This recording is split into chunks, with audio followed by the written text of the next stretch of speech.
it is time to do some utter shenanigans. Hey there, one and all. My name is Jordan Leroy Hansen, also known as The Dev, and welcome to the Brewing Labs. Now, for this deck, we decided to play around our little old pal, Lutri the Spell Chaser. Now, when I was originally brewing the deck, I was originally trying to do shenanigans with it, using it as the companion, which, for those who don't know, the companion requirement is each non-land card in your starting deck has a different name.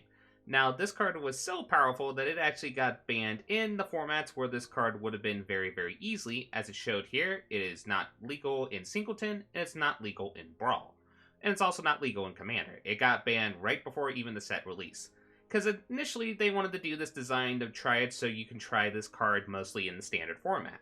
Now, before we go through this whole deck, I will show some of my previous iterations of the deck. I first initially tried to do the shenanigans of trying to make Lutri our commander and try to make kind of like a singleton deck of sorts. Like, my first initial design was the Lutri Lifegiver deck, where it's essentially just a 4-color reanimation deck. So far, it was actually pretty fun. I'll provide these lists in the caption down below. It was actually really fun to do this list. But the thing that I discovered when I was trying to do more iterations of the deck and such, that Lutri actually synergizes really well with Fires of Invention. Mostly because the synergies come from you can cast a high tempo spell, and then cast Lutri as your quote-unquote second spell to get double the spell value. Now, on one hand, we have to make sure that our spells are very, very high value, which is what our deck is kind of doing. So, going back to our initial deck list, we are running a companion this deck, so we're running Yorion, Sky Normad. I know, everybody's playing the Yorion, but we're not doing the Agent of Treachery shenanigans, so don't worry. But anyway, here's how the deck works. So, basically, our basic premise is to combo with either Lutri or even Repeated Reverberation to play a very, very high tempo spell in the deck. Now, there are some times where we can use this on very low tempo spells, but we'll show it off. So, essentially, for our 1-drop, we have just Shock. That's just pretty much it. We'll talk about these spells in a minute. We also have in our 2-drops, Fae of Wishes to help us get out our sideboard, since we have some very powerful tempo spells and tech cards in the sideboard. Omen of the Sea for card draw with Yorion, very high synergy. Same thing with Omen of the Forge, high synergy with that. We also have Growth Spiral in here just for ramp. Same reason with Omen of the Hunt, ramp as well, also synergizes with Yorion. Now, one thing to note, Yorion does not synergize with Lutri because you have to make sure Lutri was cast before you get the Dual Caster Mage effect. Or Spellcaster Mage, I believe is the name of that card. We also have Uro for ramp as well. Unmoored Ego is just in here to help us deal with specific kind of like meta decks, essentially. Pretty much if we're going against Garuda, there are sometimes where it's just best to name Garuda or Spark Double or stuff like that.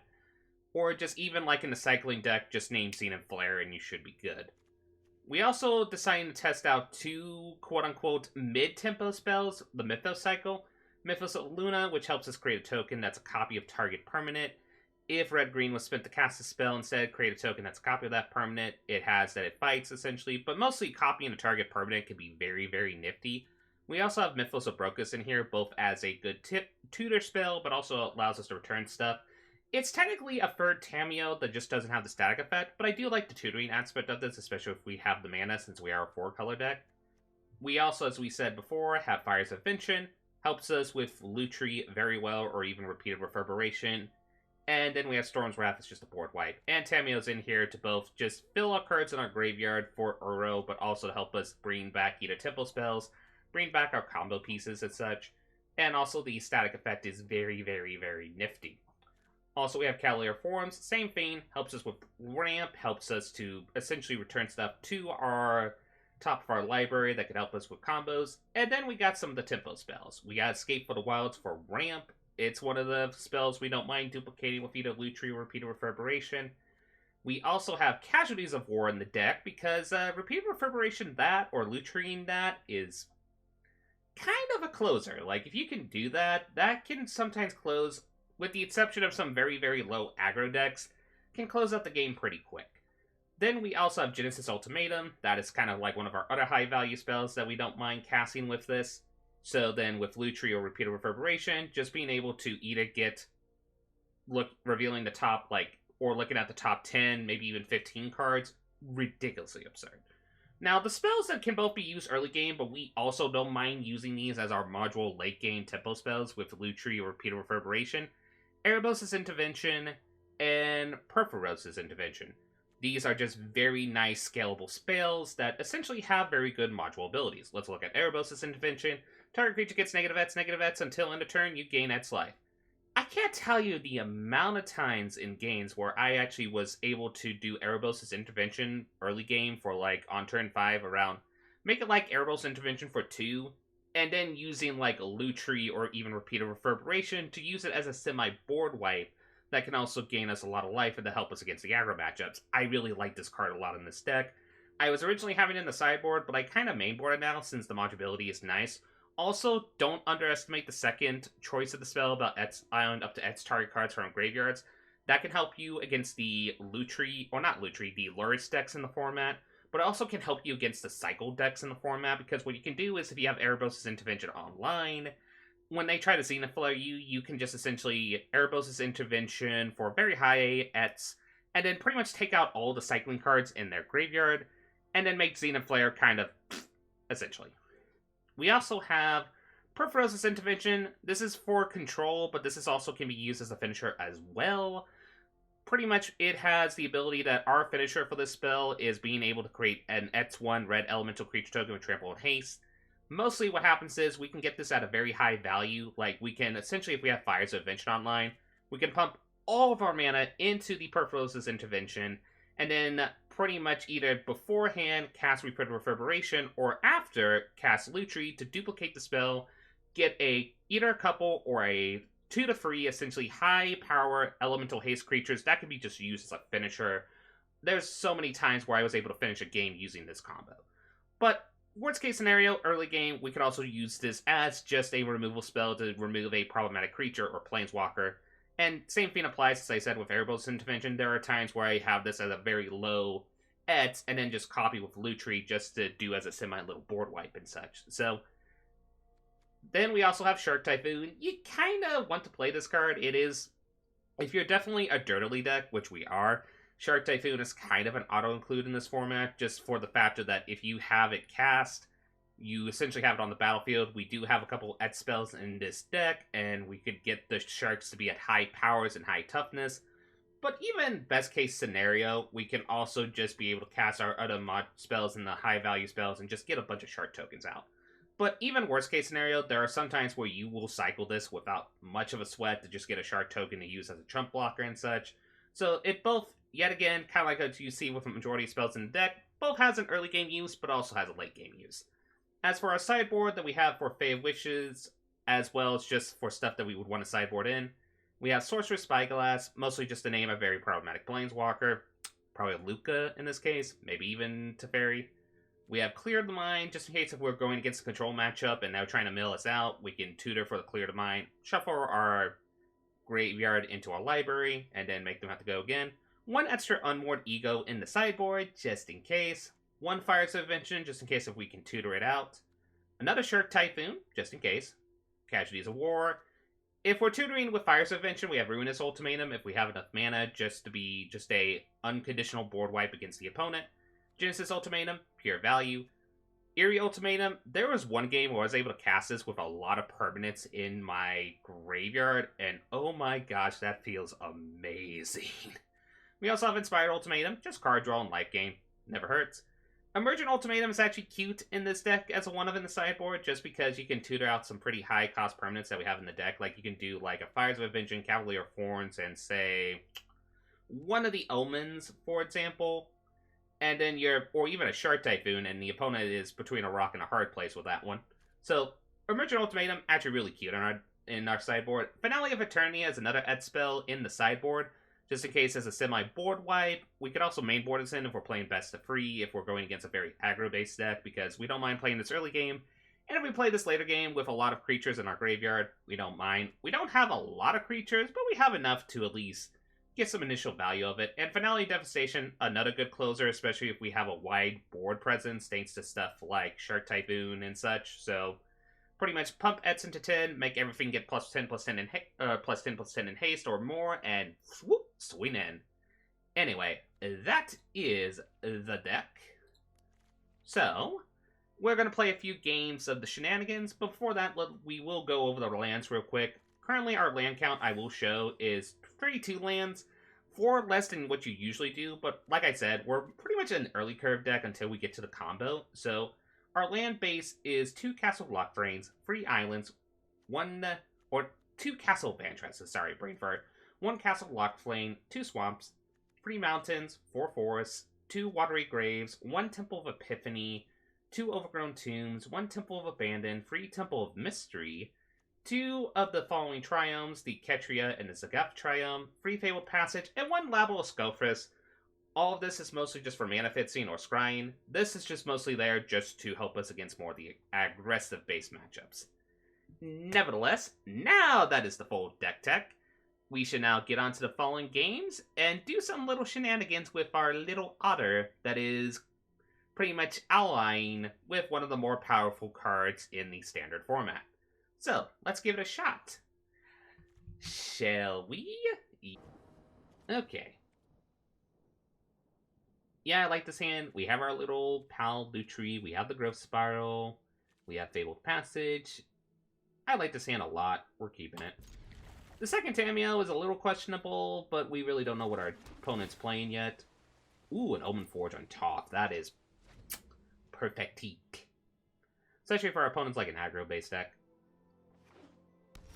It doesn't look like it, though, so I think we could play the slow play here, and then just play this to go get a green source of mana. Or maybe getting a second blue source wouldn't hurt. Yeah, let's get the second blue source, especially for our little pal Lutri. So, fodder ratio here, probably? No, Lazateth Reaper, so... This could be many things. This could be Dimir Mutate that I've been seeing going around. This could also be just a mass deck of sorts. So what I'm going to do here is pretty simple. We're going to Growth Spiral, draw a card, play this. We can go, let's see. I think I'm going to go get a green source of mana because then we can mostly get our Cavalier of Thorns online pretty sooner. And then what I'm going to do here is, do we ever Omen Forge the army or the Lazateth Reaper? If they're a mass deck, probably the army. But if they're like a Reanimator deck or a mono black deck of any sorts, then it's the Reaver.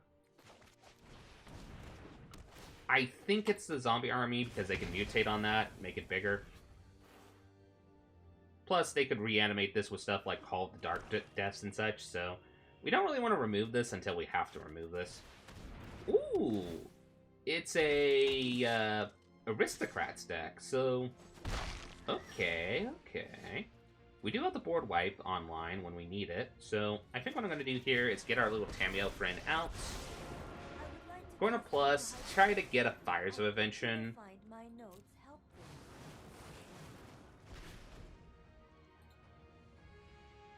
No luck, but we still have stuff that we can toot it back from with Tamiyo, presuming they don't go all in on Tamiyo. We can bring stuff back. Ooh, FIFA Sanity, eh? So if we can get either a Fires of Invention or a second red source of mana, I think I'm going to do it again. Let's see if we can try to get another Fires.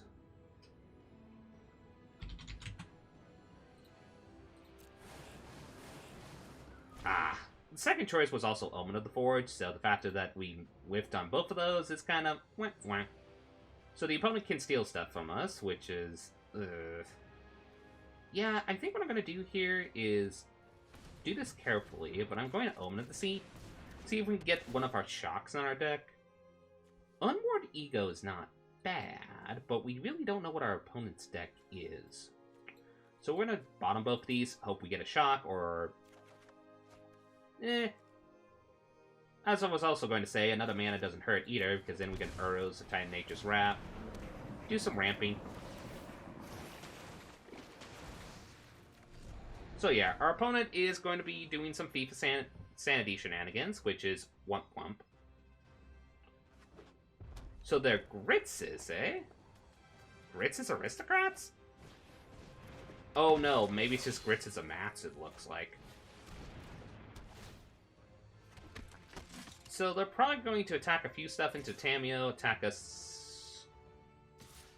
No, they're just going to go aggro. Looks like, okay. It puts stuff in our graveyard, which we don't mind, because then we can bring it back with Tamio, but then that means they have access to some pretty potentially high tempo spells, so we gotta keep that in mind. That could be very problematic. We also have to keep in mind, too, Bastion of Remembrance, so even if we board wipe this board, we are still going to be dealt a little bit of damage. Like, we're going to be dealt 1, 2, 3, 4, 5, 10 points of damage, so yeah. I still think we do it, though, so I think we're going to -3. Get the Fabled Passage. Play the Fabled Passage. Activate it. Get the Mountain. We also have to remember that they are going to get a token out of this.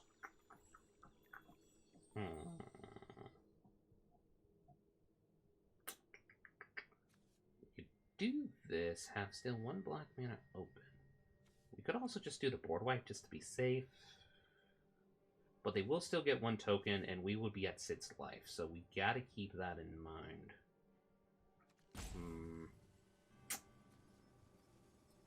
I think I'm actually going to do the Yorion play instead.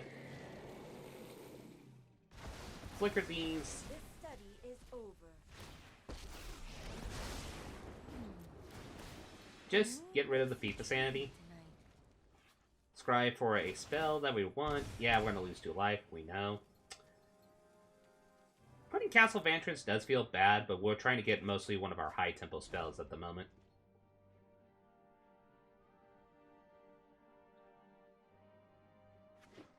Like, really, a perfect top deck for us in this matchup would be an Erebos' Intervention. That way, then, we could probably Erebos' Intervention, and then do Lutri, and then just get a lot of mana back.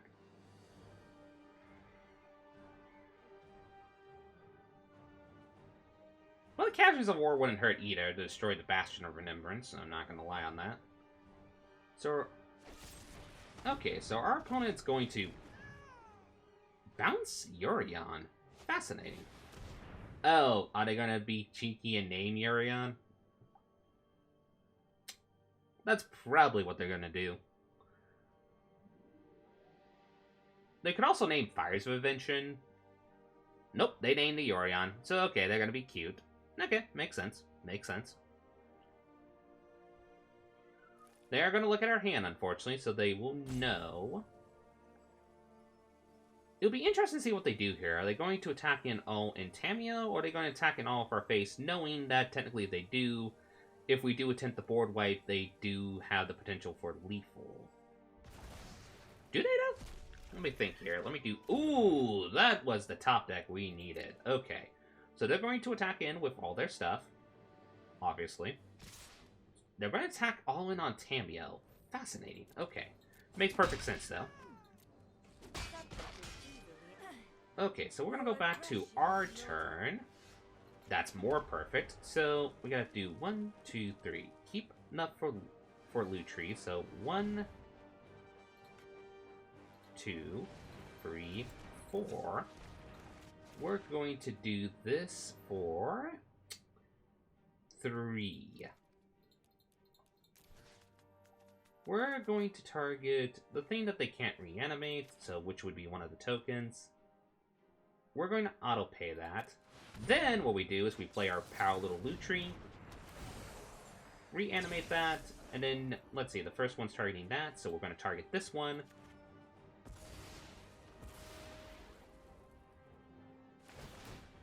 Yeah, we're going to lose some life, but we're going to gain the life right back thanks to Erebos' Intervention.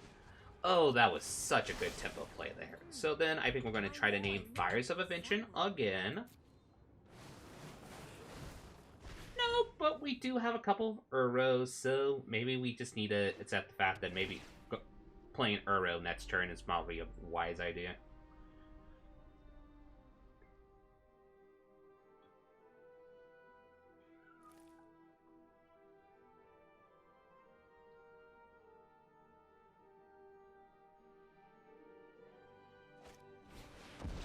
Ooh, into the God Eternals. I'm surprised our opponent decided to mill themselves out of that. But that was a good play. That did get the chump blocker out of the way, so Tamio can go offline. Makes perfect sense for our opponent to do that. But now we do have an incentive to Storm's Wrath here. Yeah, I think that's the play. We're gonna Storm's Wrath. Sure, we're gonna lose a little bit of life. But we have Uro, so we don't really mind that much. So we're gonna play Uro. We're gonna, mostly when you're doing the scenario with Uro, you just really just want to exile either lands or just stuff that you know you're not gonna replay if you reshuffle your library. So there we go. That's a 5. We decided to put Castle Vantress still in there just in case, because getting back a Castle Vantress if we reshuffle our library is still nice. There's our fires. We were looking for that. So that's going to enter in tap. We have Uro just to protect us against the aggro. But yeah, if they were playing all this, yeah, I kind of saw that one coming. So -3, I'm guessing? Not -3. Okay. We're going to exile one of our omens, because we don't really mind that. Okay. I think first things first, we're going to attack into the Nicol Bolas. They're going to block with their Amass token. Mostly we're just doing this to get land / also get stuff to play.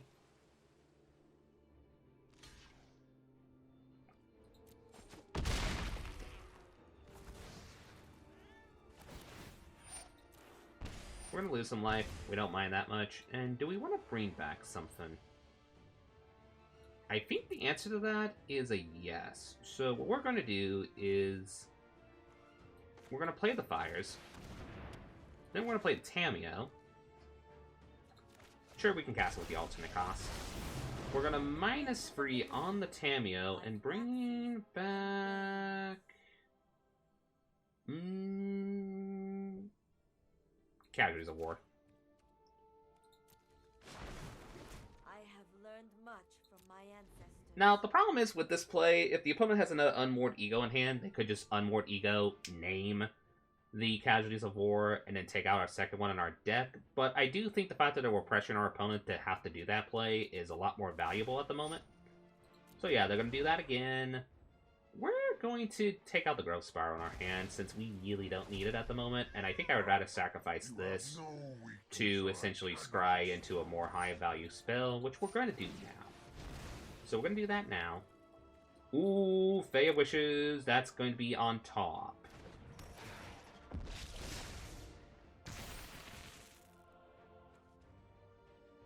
So yeah.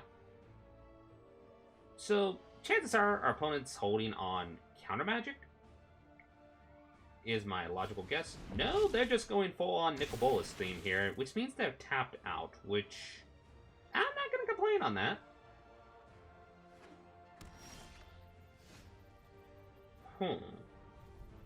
I think what I'm first going to do here is +1. Let's name Lutri. No Lutri, unfortunately. But I do think the play here is, first, we're going to attack in. I'm sure we're going to attack in the opponent's face. We do get our Castle Vantress, which is awesome. Opponent's probably going to block. Yeah, we're going to lose a little bit of life from that, but do we really mind? Not really.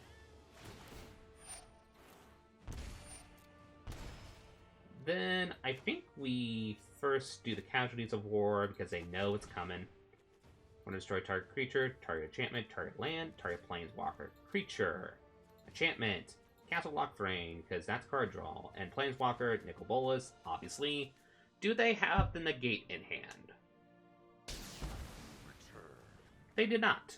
Okay, so we're going to lose just a little bit of life. Makes sense. And then now we are going to tutor for a spell from our...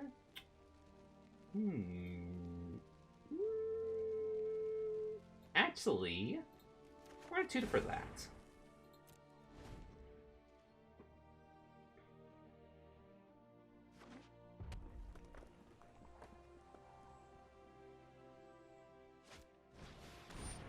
They're gonna Vizier. Fair enough.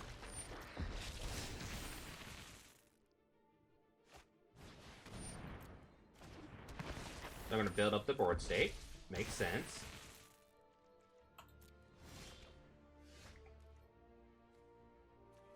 Okay, so I think we're gonna change our plans here just a little bit. I think we're gonna -3 because we want to show the power of our little Lutri friend. So we're gonna bring back our Casualties of War. Going to cast Casualties of War. Do. Creature. Enchantment. Land.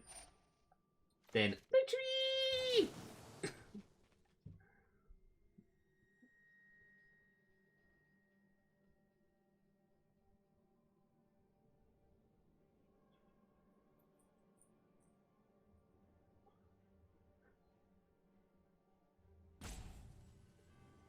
Our opponent's thinking. They could have potentially F6'd on this.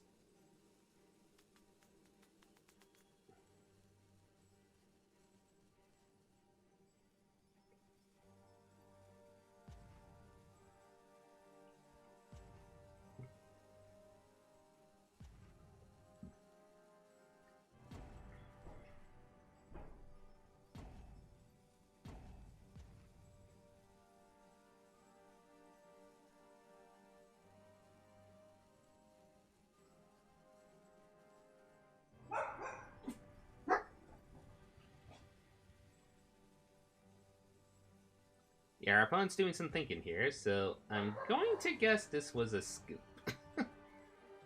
Or maybe the opponent was going to go get a drink or something.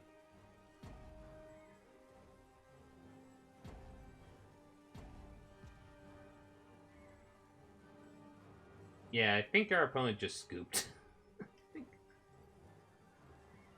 do do do do do do do do do do do do.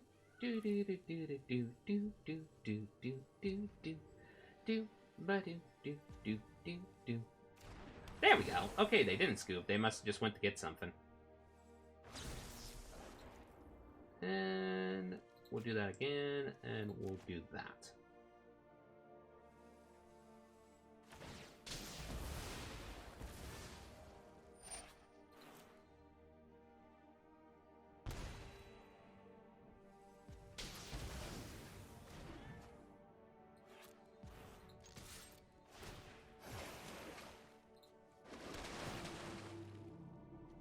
And that's another Fae of Wishes that we will keep on top.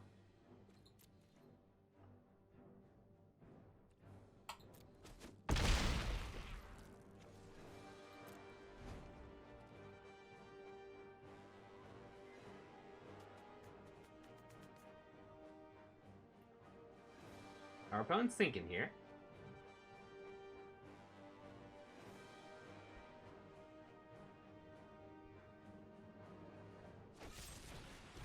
They decide to return target creature. I'm surprised they decided to return it rather than... Well, they probably just decided to return it because they know that... Okay, so... Time to return all the value... Oh, no, wait. Yeah, so... Fae of Wishes, that, Lutri, that...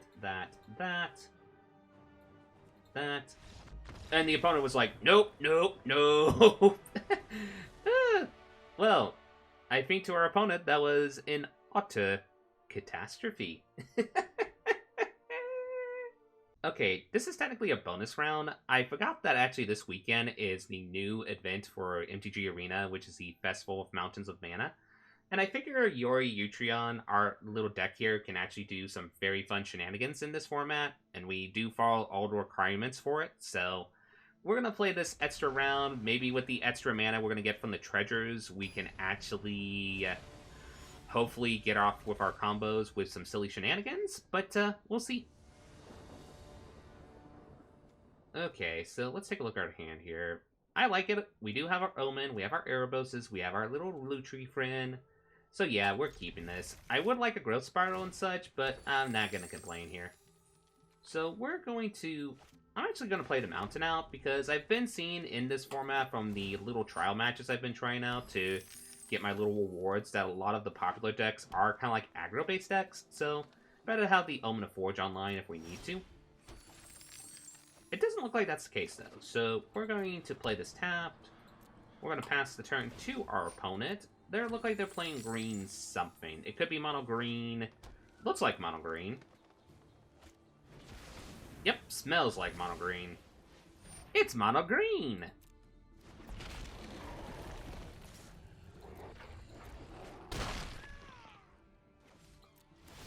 So we're going to get a treasure. Yeah, I think I'm going to be cute here. So we're going to actually do this for 2. Pay it. And then we're going to Lutri out. That way then we can remove the questing beast, but also gain back 4 life to help us keep in check. So, doop. Doop. Doop. Lutri, you are so good early game and late game. How the otter had defeated the questing beast, and it was with the assistance of Erebos. Oh, that is a Gem Razor. Uh-oh. Okay, that's a little bit of a problem card. Yeah, I do think we do escape to the wilds here, though. Try to see if we can get some extra lands. Boy, did we got the extra lands. Okay, so we're just going to play the Triome. We're not going to attack in, because, of course, there's a 4/4 there, so not a good idea. But on the bright side, we can get Shark Typhoon online next turn, which could help us out a lot. Oh, that's the Vivian. What are they going to do with Vivian? They're just going to make this a little bigger. Fair enough. We're gonna get swinged in. That's an ouchie. Okay, so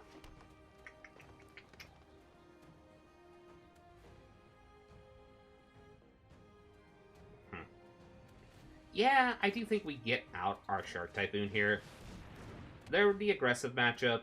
It's better that we have defenses against the aggressive matchup. Plus, we can play the second Shark Typhoon and then 1, 2, 3, 4, 5, 6, and have enough mana up for either an Omen of the Forge, or if we get another untapped source and Unmoored Ego, create a bit of a defensive board state. They're going to probably minus here. No, they're just going to make their... My, how you've grown. They're just going to make this a lot more bigger, because they had the Ram Fruit. Ooh, that was a good play for our opponent, because that has Trample, we are dead. Good game. Yeah, like I said, if was able to at least show off some good early game Lutri shenanigans. This deck can work in the format, but you are going to go against some aggressive decks, so I would say be very, very cautious of using this deck. And that was some gameplay of our little friend Lutri partnering up with Yorion. Personally, I really like this deck. I know it's not perfect. Like, it's definitely been a 50-50 matchup with me, so I wouldn't say this is the most competitive deck ever. However, I do feel like there's some potential ways you could brew around the card. Maybe go with more early game tempo with Lutri and such, and kind of like an Is It Burn deck. The more I play with Lutri, the more I actually like the card a lot. So I would say give Lutri a shot. Maybe put it in a deck where you have some early game tempo spells, or maybe play the deck I have at the moment and just do some funny shenanigans. Nevertheless, I hope you enjoyed this episode. If you did, please like and subscribe. And then you can press the little bell thing over there, I think, as where I'm pointing, wherever the bell is on your webpage to get updates on my new videos. I hope you all have a lovely day, and this is LevDev signing out. Bada beep, bada boop.